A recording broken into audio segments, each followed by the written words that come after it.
CCNSA, welcome to Voices from the Field, a podcast series produced by the National Collaborating Centre for Indigenous Health, which focuses on innovative research and community-based initiatives promoting the health and well-being of First Nations, Inuit, and Métis peoples in Canada. Achstam hanaach dawayu, kitsam kalam di wilbatgu, genhara de ptegu, wapsgom, lu amgodam de mulnitsen. Hello, my Ismailic name is Achstam hanaach. My anglicized name is Nicole Halbauer. I'm from Kitsam Kalam Raven Clan at the Tsimshian Nation in the House of Gom in northwestern British Columbia. I'm very happy to share that I'll be your host for today's podcast, and we have the great pleasure of speaking with Dr. Nicole Redvers today about Indigenous knowledge and pandemic science. It's such an honor to have you here today with us, Dr. Redvers, and I'd like to invite you to introduce yourself to our audience. Messy Cho, thank you. Happy to be here today. It's a bit of a rainy day where I am, but it's a perfect day for having a conversation and a cup of tea. And Planetea, my name is Nicole Redvers. Nicole is my traditional name, and I'm a member of the Denı First Nation up in Treaty 8 territory, otherwise known as Denı or Land of the People, otherwise known in today's times as the Northwest Territories. And I was born and raised up there in my home community, but also, in addition to Denı or Fort Resolution, as it's noted, also grew up, had the privilege of being on the lands of Katlodeche First Nation and West Point First Nation for most of my schooling years, which is in and around the Hay River area, just on the south tip of Tuneve or Great Slave Lake. Currently, right now, though, I'm calling in from the traditional homelands of our Anishinaabe, Haudenosaunee, Lenape, and Chinatown peoples here in southwestern Ontario, based at Western University at the Schulich School of Medicine and Dentistry, and just really enjoying the leaves coming in, and the grass is green, and the birds are chirping, and the geese are running around with their babies a little bigger. So it's just a nice time of year. It is. I'm at my daughter's house right now, and her lilac trees are like 50 years old. Oh, the smell in her yard in her house is magnificent. Lilacs are just, they just give everything that spring feeling. Um, Dr. Redvers, we met first in a different webinar, and I was so intrigued by our discussion about pandemic science or Indigenous knowledge that I just really had to have further discussion with you. So, in your experience and from the work that you do, your particular vantage point, what does Indigenous science mean to you? Mm-hmm. It's a good question. I think, from all of our communities, we often have different interpretations because, of course, the terminology of science per se is not really, a word in our community. I'd be curious to see actually how communities would sort of embody that concept within their traditional languages generally. But in today's world, of course, thinking about knowledge translating our interpretation of what would be a very strong and long-standing science in our communities to Euro-Western centric sort of approaches to their understanding of science. And back a few years ago now, maybe 3 or 4 years ago, we got together a group of Indigenous scholars, knowledge holders, elders, land defenders, and we were trying to come together to determine through a consensus process from all of these global regions what were the key determinants of planetary health. And what that means is, in a simple way, what are the things that helps to make the planet well, and what are the factors that need to be in place to make the planet well. And part of that discussion was around the barriers of the modern scientific paradigm as actually a determinant of planetary health, or a factor that can affect the health of the planet, not necessarily for the good, because the way that the group saw it was that Western science has always been this paradigm that uses a specific scientific method that has been used to make theories or create hypotheses, find variables and measures, and describe relationships, these kinds of things. And usually they've been in mathematical terms, economic or even political terms sometimes. However, the paradigm of Western science has been very limited in being able to explain complex relationships, particularly complex relationships over time or over long periods, and can really be very linear. It can be very compartmentalized or reductionistic and very mechanistic, mechanical in its operations. And overall, really appreciating that the overarching interest of Western science has often been to infer or think about phenomena to understand the world. However, through a really underlying, implicit, and sometimes explicit way of trying to influence, control, or perhaps even modify the environment phenomena for human benefit and for human benefit alone, even if it's not really explicit. Oftentimes the kinds of research questions that are asked, the kinds of research studies that are created, often are to benefit humans.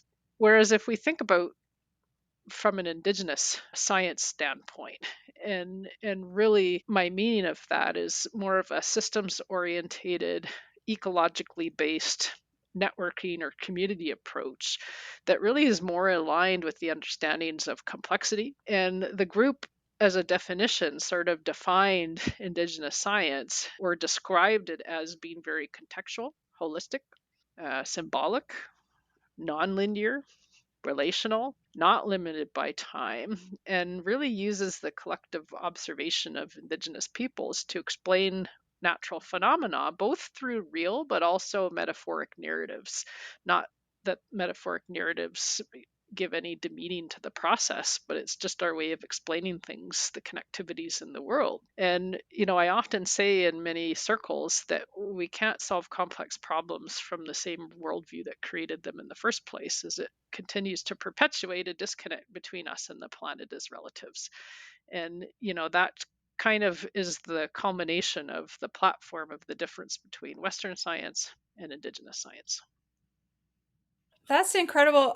There are so many places in my experience where if we had just embraced the nuance and understood nuance in the situation, whether it's in governance or it's in systemic change, and we went back to making sure that we were being really grounded in relationship with each other, with the environment that we're working within, that we would have better outcomes. And I feel like this completeness that you're talking about in Indigenous science is one that really takes us back to ensuring that we are working together as a collective rather than reinforcing a hierarchy that is ultimately damaging all of us and our planet.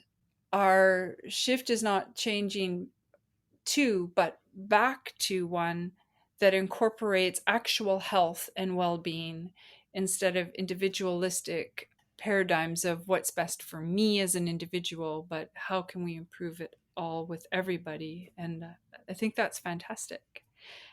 Um, we were talking about before in our other webinar discussing pandemic science, and that was something I hadn't really thought of before. Like when we're talking about pandemic science, what do we mean about that? Well, like what is pandemic science? How does it impact us? What do we those kinds of questions? What do we need to know about pandemic science? Yeah, well, it's a really timely conversation because the World Health Assembly is going on right now in the world.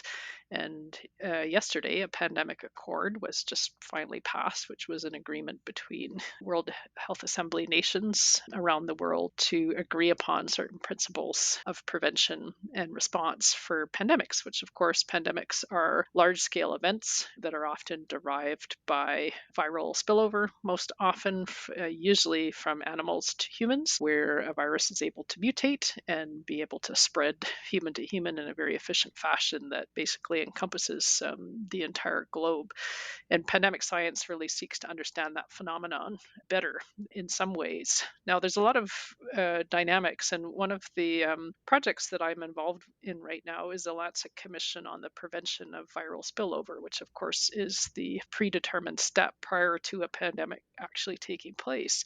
And part of the issue with the pandemic accord that was passed in my mind yesterday is that there's a large focus on the pandemic, but not of the cause of the pandemic, which is viral spillover. But viral spillover is not even the cause of pandemics, because for a virus to be able to spill over, you usually need other factors to be in place that are increasing. And those are things such as deforestation, which is causing stress in animals and decreasing their immune systems so they're not able to fight off their own viruses as well. It means encroachment on forests so that animals, wild animals, are coming in close or proximity with livestock and other kinds of animals that we rear for our own purposes as humans without the benefits to the animals themselves, which causes higher chances again of these kinds of spillovers.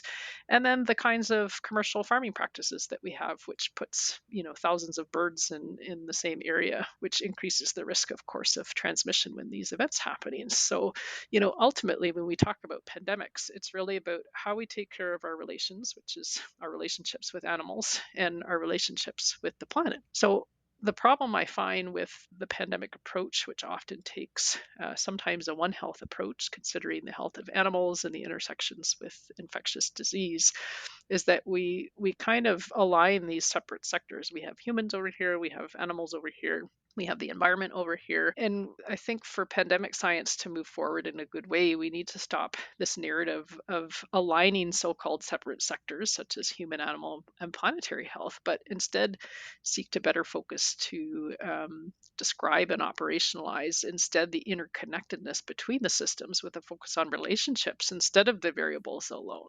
And when we focus on relationships between variables as opposed to the variables themselves, the individual animals or the humans, while being inclusive of Indigenous traditional knowledge systems that embody this way of science innately, we'll have a better chance of dealing with the multiple crises, including the pandemic, but also inclusive of biodiversity loss, which of course fuels pandemics and even climate change. So the process of what is the causal implications or the causal factors of pandemics is still described as viral spillover, yet when in actual fact there's some foundational issues that often stem from colonialism, like our relationship and our treatment with animals in the land, that fuels the risk profile of the pandemics that we see today. Wow. I really find it interesting that we don't talk more about what you're saying about like the planetary health, the deforestation, the encroachment, all these colonial things that have happened to our environment should be really a part of the fabric about talking about pandemics rather than treating symptoms after they occur. Let's take a look at why we're having the pandemics. And I think the holistic viewpoint that you're bringing forth is such a strong and powerful one that we need to spend more time focusing on as policymakers. So I was wondering, do your experiences or your scientific knowledge have any implications to federal policymakers thinking about pandemic preparedness and response? Yeah, absolutely. And I think the Lancet Commission work that I'm involved in now is an international consortium of scientists and folks that are working on this question of how to be able to prevent viral spillover. And a lot of the conversation has been around primary drivers, including conservation, including, how we treat animals, including deforestation issues and climate change and our relationships fundamentally and our values with how we relate. And ultimately, my hope is that work will give some better clarity to governments that we can't keep talking about only vaccination, testing, screening. We have to go back steps before that because it's more cost effective. There's clear economic data to show that if we put money into primary prevention, it will save money later. But as we know, trying to get government to invest in prevention on anything is usually challenging with these short term election cycles. But of all of the things of importance to spend preventative money on, definitely it's dealing with primary drivers of pandemics. And right now, there is very little to none discussion in the pandemic planning process that's happening within Canada. And in my mind, we're really missing the ball on this. So, I would encourage federal policymakers to keep abreast of this Lancet Commission work that's ongoing, and hopefully the report will be out in the next 6 to 12 months with a number of papers coming out. In fact, we just published one a couple days ago, actually, looking at an evaluation of public policies for pandemic prevention that was globally in nature. And one of the key gaps that was noticed was the complete lack of community involvement and community engagement as part of the evaluation of policy implementations. A lot of pandemic policy tends to be decisions that are made at very high tables without communities involved in that, and considering the nexus of wildlife and humans being the conversation for spillover. We really need more involvement of communities in those conversations and helping people understand that the real issues are our treatment of the environment and animals. What is it called? The Lancet report? So it's Lancet commissions are commissions that are funded by various entities, but they're housed through the Lancet Journal, and they're focused on different topic areas. And this one in particular is focused on the prevention of viral spillover. The name is the Lancet Commission on Prevention of Viral Spillover. And they do have a website on the Lancet with some preliminary information. We've had a couple papers that have been published so far, but the actual report won't be out for about 6 to 12 months. That's really great. So people can access some of these, a few of the papers that have been published on the website, and then wait for the report as well and have access to that. Especially our elected leaders who need to know how to change policy and implement and allocate funds in order to deal with the primary drivers, so we're not constantly in a pandemic cycle going forward. One of the things we found in the last pandemic, and one of the presenters in the webinar that you and I were in was mentioning some of the complications with First Nations, Métis, Inuit communities around the pandemic. And you mentioned the community involvements. And I'm just wondering, do you have any comments on how to have our communities more engaged so that they feel like they're part of the process because it's meaningful and it's appropriate for the communities, so that we can protect our environment, our communities, our health, and we can also work towards those primary drivers that you talk about? Because I think the fact that those primary drivers are not linked to pandemics is really key, and we need to get that kind of information out in ways that it can be heard to and actions can be implemented. What are your thoughts? Mhm. Yeah, absolutely. Definitely, I think there needs to be better community based education around the importance of the connectivity of land, animal health, and the health of humans generally. And this is going to be increasingly amplified even in crises like the climate crisis. And one great example, of course, is with these permafrost melting. There's increased likelihood of dormant viruses waking up from the ice that have the potential to cause problems for humans, let alone, of course, the risks that are perceived by public health entities of people engaging with wildlife, which, in my opinion, is a very sensitive issue because a lot of the conversation has been around, well, you need to prevent wildlife contact with people to prevent pandemics. But of course, for our communities, we've known how to interrelate with wildlife for thousands of years. So, our people need to be attuned to the fact that these are the kinds of conversations that are happening at the international level. And we need to make sure that our voices are heard so that our rights are protected. And the Canadian government is not just following international policy without considering Indigenous viewpoints around our interactions with wildlife, and making sure that our rights-based approach is seen independently from some of the other wildlife and commercial farming policies that may or may not be adopted after this now agreed upon pandemic report is occurring. So there's the rights-based education approach that's needed for communities, and making sure that we're clear that we are not having effects to our fishing, to our hunting processes around this. But number two, recognizing that the environment is a key driver in our relationship with it.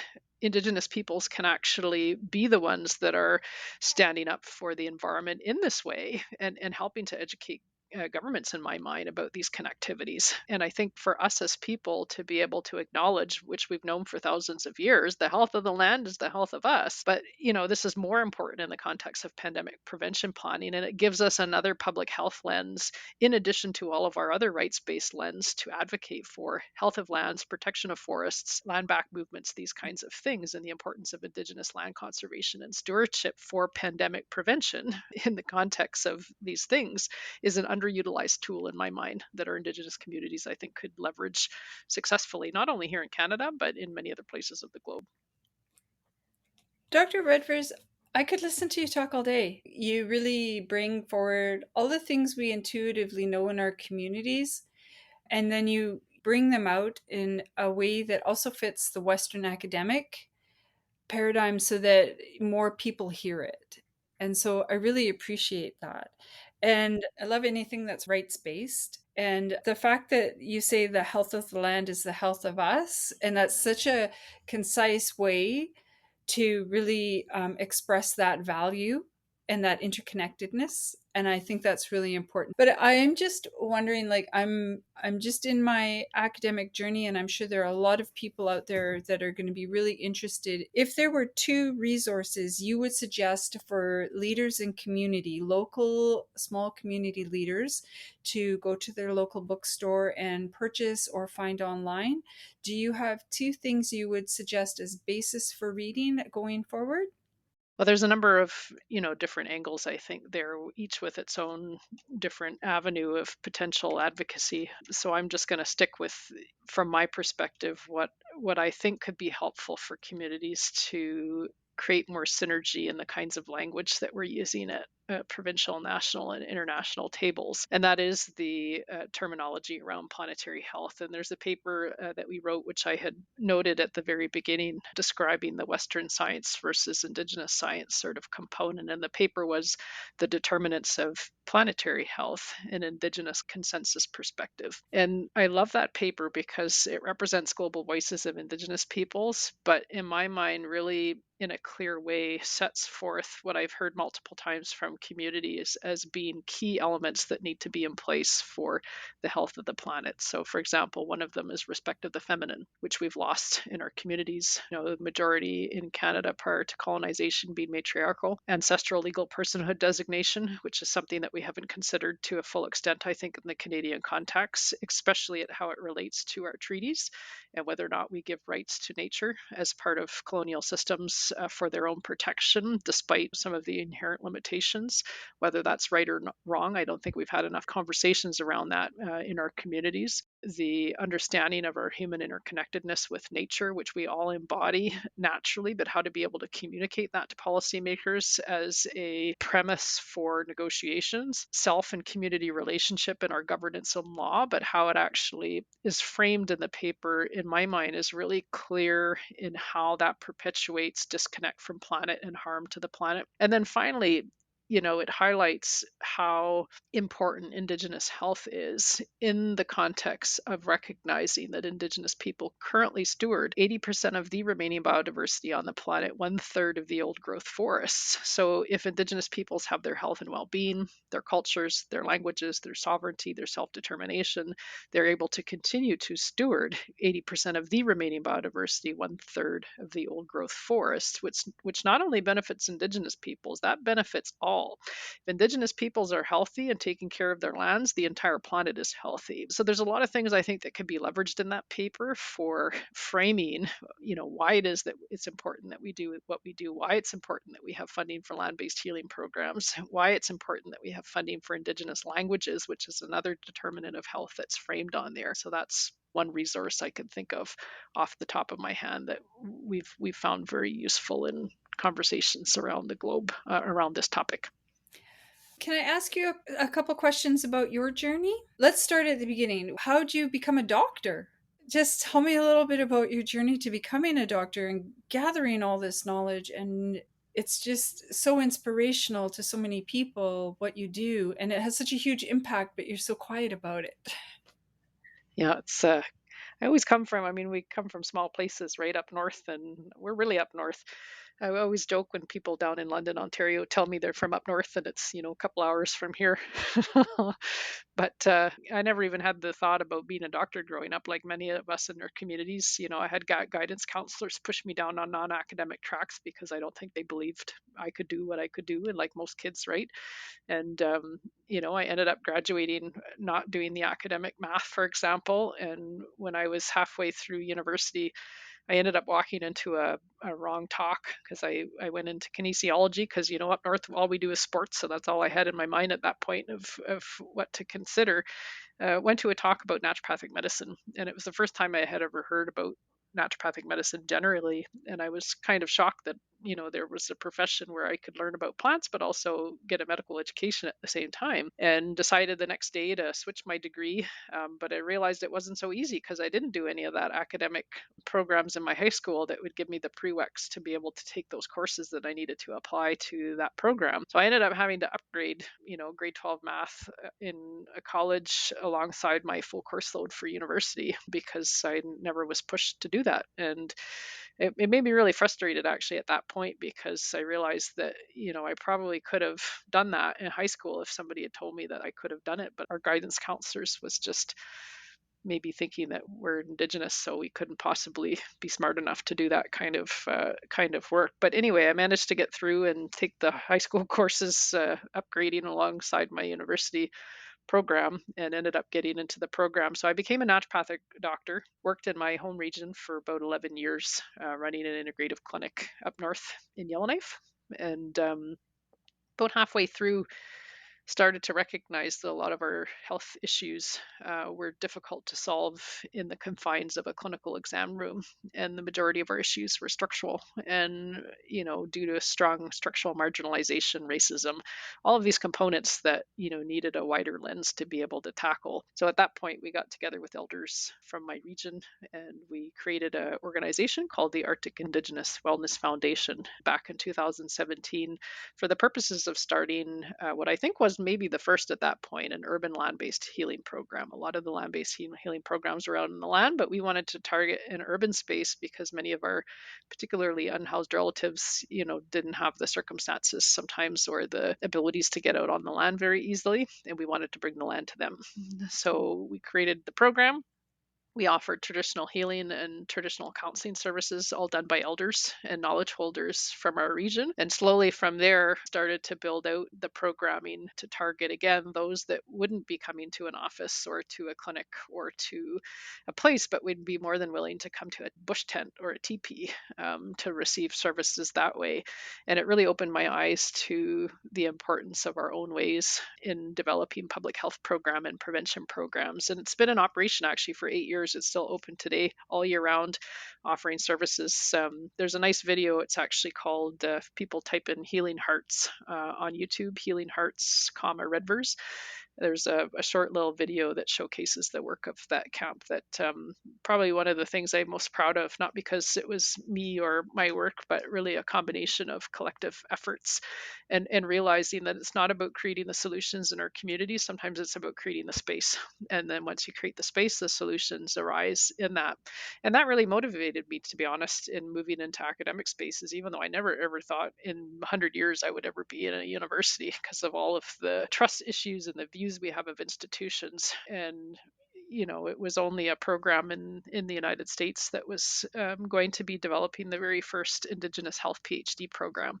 And they were bringing together a group of Indigenous providers, healthcare providers, and researchers together at this university that it was just too enticing to not be a part of that and be able to mold that program in a very decolonial way. That sort of was the stepping stone into another kind of space outside of clinical care, and recognized very quickly the opportunity to leverage institutions for good and be a buffer in providing resources to communities, getting resources to the ground, and also being able to knowledge translate some of the community issues into these larger spaces that I would have never had the opportunity to do if I was still back in my clinic in Yellowknife.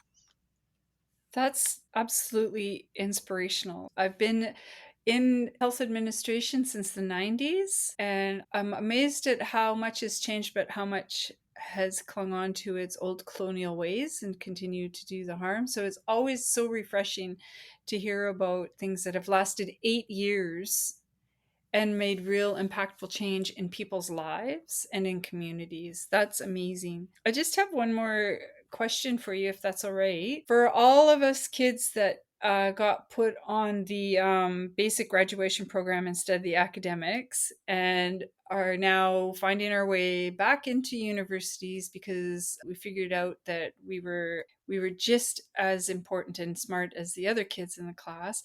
What advice do you have for people new to the world of academics, new to the world of research, and just going back to those same universities that in the 90s and 2000s were had so many barriers to keep us out?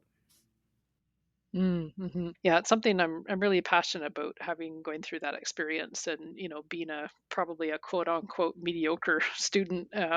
Although I wasn't failing by any means, I got by, but not being pushed or given the opportunities to understand that I did have value in the way I was raised. And the proof of that now is being able to go on and become a naturopathic doctor. But I got a master's, I have a PhD from the University of Oxford. I never thought I would have the smarts or the ability to do any of that. It wasn't even in my frame of mind. And that's not to point anything out to myself. It's just to demonstrate that, despite what other people say or even what we think of ourselves, we have a lot of potential, and our knowledges are valued if we apply them in the right way. And I've always seen institutions not as a place to get sucked into or to go along with the ways. One of the most important ways to change systems is to understand it better than itself. So I always approached university, I want to know that system better than it knows itself, so I know how to change it. And when I'm taking a course, if I don't agree with it, I force myself to understand it so that I know how to change it for later. And that really helped my framing if programs were not appropriate, if they were racist, if the professors weren't supportive, if they were very ignorant in terms of Indigenous ways. I took that as a lesson. And those are the kinds of people, these are the kinds of things that we're up against. How can I learn as much about them as possible so that, again, I know how to work with them or how to change systems, because it's really hard to change systems when you don't understand them.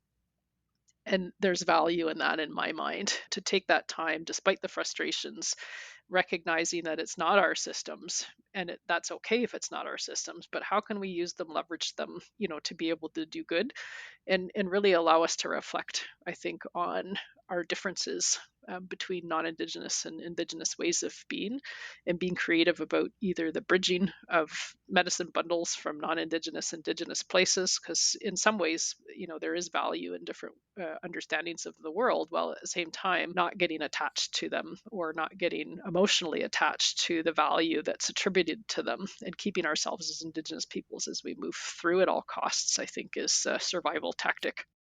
Exactly. I really feel honored to have been able to have this conversation with you. Thank you so much, and Doix, and I'm so honored to be able to spend more time talking to you. So, and thank you so much for participating in this podcast, Dr. Redvers. I encourage all of the podcast listeners to go to Determinants of Planetary Health. What was it called again? The website?